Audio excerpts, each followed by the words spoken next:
Alors, je suis Magron Mélissa, contrôleur de gestion au sein de la mairie de Montigny depuis bientôt 1 an.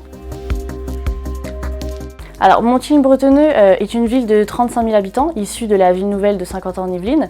Dans les années 70, ce n'était encore qu'un village qui s'est développé très rapidement dans les années suivantes, grâce notamment à l'appui financier de l'État et de l'intercommunalité, qui a permis le développement de la ville et des équipements nécessaires à la population qui était en croissance. Le budget annuel de la ville est de l'ordre de 55 millions en fonctionnement et de 5,3 millions en investissement. Depuis le changement de statut de l'intercommunalité de Saint-Quentin-en-Yvelines en communauté d'agglomération classique en 2004, les financements abondants de l'État pour développer le territoire ont pris fin et les villes membres ont dû passer à une ère de gestion comme une commune classique. Avec la baisse progressive des dotations de l'État et les réformes fiscales successives, les recettes de la collectivité diminuent et perdent donc de leur dynamique. La ville s'est donc retrouvée avec la nécessité de mieux gérer les fonds publics, d'où la création du poste de contrôleur de gestion pour déterminer le coût des activités et voir comment les optimiser tout en maintenant le service à la population. Le contrôleur de gestion, c'est un poste transversal. Mon métier ne se résume pas à faire des études de coûts, des analyses et des négociations de délégation de services. Mon but premier est de travailler avec tous les services et de leur apporter mon aide dans une démarche d'amélioration et aussi être un soutien pour les prises de décision. Les services ont des indicateurs mineurs à leur niveau, mais ne les partageaient pas avec le contrôleur de gestion. Nous faisions face à une difficulté de recensement des différents logiciels métiers qui nécessitaient l'expertise des services. Nous devions donc les solliciter pour la collecte des données, qui étaient plus ou moins longues en fonction de leur plan de charge du moment. Menti permet de centraliser les tableaux de bord dans un seul et même endroit, évitant de nous retrouver avec X fichiers et X versions. De plus, les indicateurs ne sont pas figés, ils peuvent être modifiés à tout moment et adaptés en fonction des besoins de chacun. La collecte des données est grandement facilitée et fiabilisée en amont, ce qui permet de dégager davantage de temps pour l'analyse des données.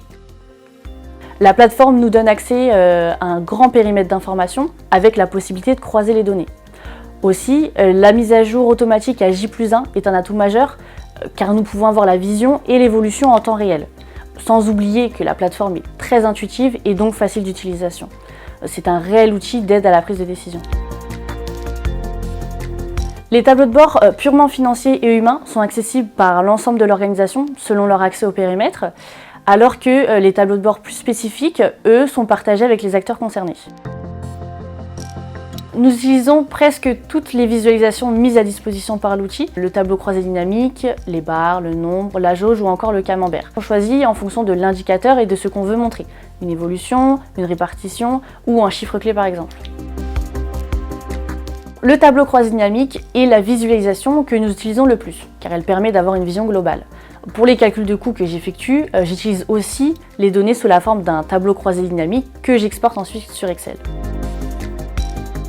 Le requêteur est facile d'utilisation et compréhensible par tous. Il ne nécessite pas de formation particulière.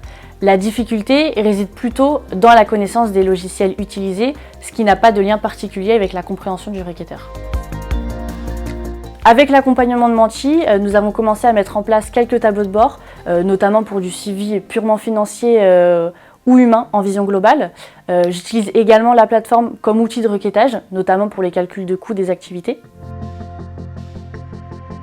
Là, je vais vous montrer le tableau de bord qu'on a créé pour le centre aquatique du lac, justement qui regroupe les différents indicateurs pour les prises de décision. On va avoir une jauge sur le fonctionnement. On va connaître notre point actuel par rapport à ce qui est budgété, où est-ce qu'on se situe. Donc là, on va avoir le détail des recettes par activité. Donc à savoir que dans notre centre aquatique, on a la piscine, on a la remise en forme, la relaxation. On passe ensuite aux indicateurs RH. Donc on va avoir l'évolution de la masse salariale sur les dernières années et on a la fréquentation par catégorie, pour la fitness, pour la piscine, par les centres de loisirs, etc.